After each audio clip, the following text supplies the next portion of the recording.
Any normal person wants to live longer and happy, not shorter and worse. But we all have heard from many doctors and scientists about how to extend our lives, and some of these tips are very contradictory.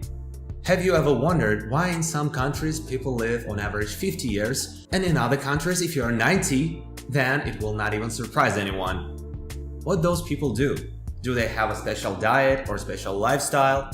Or maybe it's all about psychological attitude. Someone says that it's all about genetics and it's not even worth to change something. But in fact, recent research by scientists show that genetic accounts for only 10% of our longevity, and 90% is the way we live. So what are the real reasons that affect and how to make sense of it all? Hi friends, I'm Ibra. In this video we will talk about how to live up to 100 years. If you're still not subscribed to my channel, then do it right now. Click on the bell if you don't want to miss my news. Let's go! First of all, it's worth telling about blue zones. These are places in the world where people live to 100 years old and stay healthy. And there are 5 such zones on our planet. These are the island of Sardinia in Italy, the province of Okinawa in Japan, the Loma Linda settlement in California, the island of Nekaya in Costa Rica, Korea, and an island in Greece. For some reason, people there live really long, and moreover, their health is in very good condition. For example, in Okinawa in Japan, the largest number of people who live over 100 years. The average life expectancy of women in Okinawa, 86 years. If a woman there 90 years, well, it's nothing surprising, it's just a little bit more than average. In general, it's normal if you think that only Japanese are threatened by it. No, there are exceptions. In the US, in the Loma Linda settlement, people live about the same, either in Italy on the island of Sardinia. In the highlands is the same situation. Scientists have conducted a very large study to understand what really causes such longevity, and they have identified a number of features that all these places have in common. And now we will look at them with you. The first feature, a lot of moderate physical activity. All these people walk a lot and work with their hands. We all heard that hypodynamia is a very big problem and it leads to diabetes and strokes and cancer and cardiovascular problems, and in general, hypodynamia does lead to an early grave.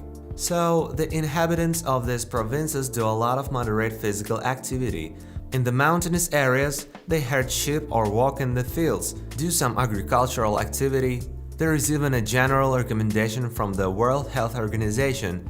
Anyone should exercise moderately during the week, about 150 minutes or 75 minutes of intense exercise. What is moderate exercise? It means, for example, walking in the park, but not very slowly, but at more or less brisk pace. Intensive exercise is exercising with machines, with weights, and aerobic exercise, and so on.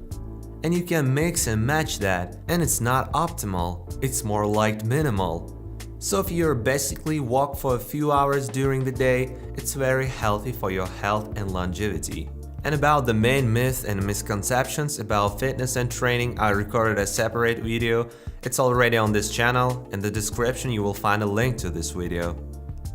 The next thing that unites long livers is a minimum of haste and psychological stress. They live a measured and calm and harmonious life without fuss. For example, Anna Rubia, the oldest person from Europe, she's 115 years old, and she unequivocally states that only a calm and positive attitude helped her to live so long. And this is not just her opinion, it's a real cultural feature of the inhabitants of those blue areas. And they are all united by regular relaxation during the day. For some it may be a praying, for some it may be a meditation, for some it's some relaxing ride. It's not for nothing they say that all diseases come from nerves. Nerves cause a lot of problems. The next thing is the system of social relations. Oddly enough, it also has a great effect on a person's life expectancy and health. In blue zones there are almost no loners. They are all united by some idea, some ideology. They all have very strong social ties. They have very long and deep communication with their peers and can be friends just for decades on end. because it's known that the feeling of solitude and isolation from society really shortens life and causes many diseases, because it's a strong stress. These people have a very high content of fibrogens in the blood. It's a kind of protein. It causes, among other things, the formation of blood clots, which leads to cardiovascular disease. What's the relationship to diets and nutrition in these blue zones? They all eat very, very differently, and there are only two patterns that are tracked there. Unambiguously, the first is having a lot of plant foods in the diet, and the second is not overeating. In Japan, they can contemplate food for an hour before eating it. Also, there is considered normal to get up from the table with a slight sense of hunger. They even aspire to it. Everyone knows that the researcher who proved the mechanism of autophagy, that is, self-cleansing of cells on the background of starvation, received the Nobel Prize. But so far in laboratory, it has been proved only on rats. Those rats that periodically starve really live longer than people. Such experiments have not been conducted yet, but I think it's a matter of time. By the way, I also have a separate video on the channel about the most unhealthy foods. The link is in the description. You should eat omega-3. There is a lot of it in fish, which is probably why the Japanese live so long. And there is also a lot of it in the meat of cattle that eat grass.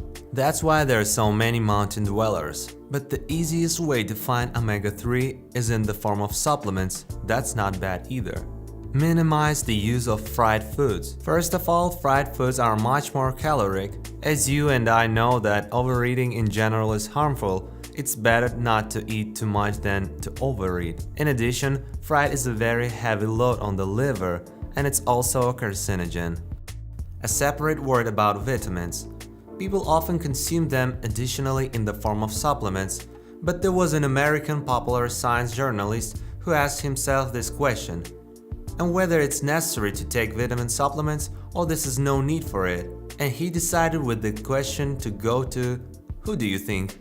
To the doctors. If a nutritionist and physician is giving us some kind of nutritional advice, he probably knows very well what he's talking about.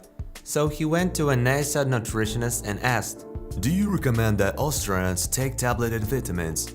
And what do you think he said? He said the following: Well, in general, of course, it's better to eat a more balanced diet to get vitamins from food, so they are much better absorbed. And as for tablet vitamins, if Australian wants to use, we don't mind, but at the same time, we don't insist on it.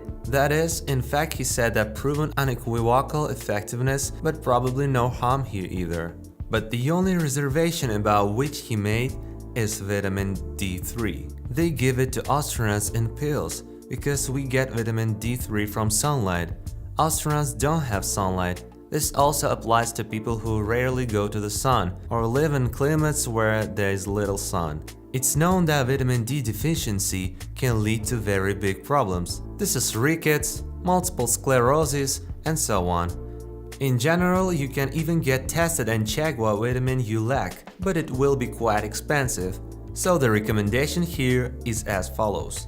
Eat a varied diet and take vitamins if you want to. By the way, friends, write in the comments, do you take supplements or vitamins or not? Take care of your teeth.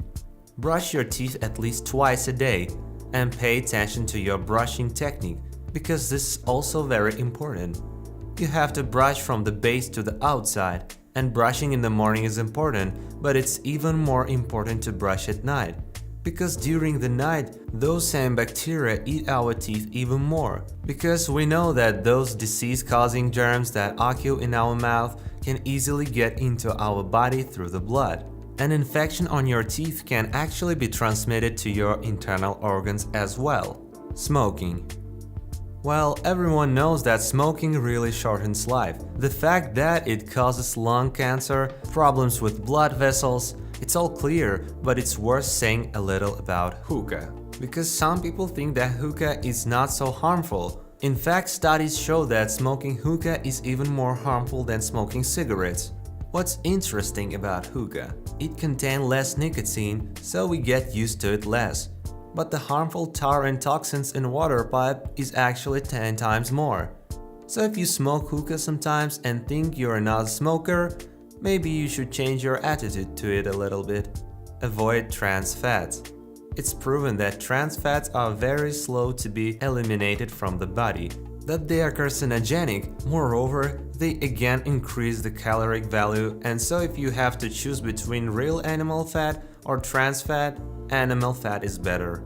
Sleep well, but no more and not less than your norm. Because chronic lack of sleep can lead to health problems, and chronic oversleeping will also lead to problems. And about how to sleep, I have a separate video on the channel, link is also in the description.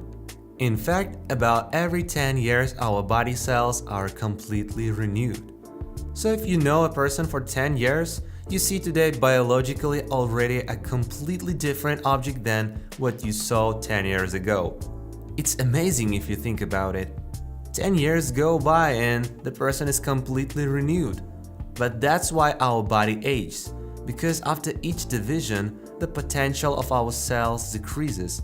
But if we take into account the rules and principles that I told you about in this video, it allows us to keep a young body and, most importantly, a young spirit.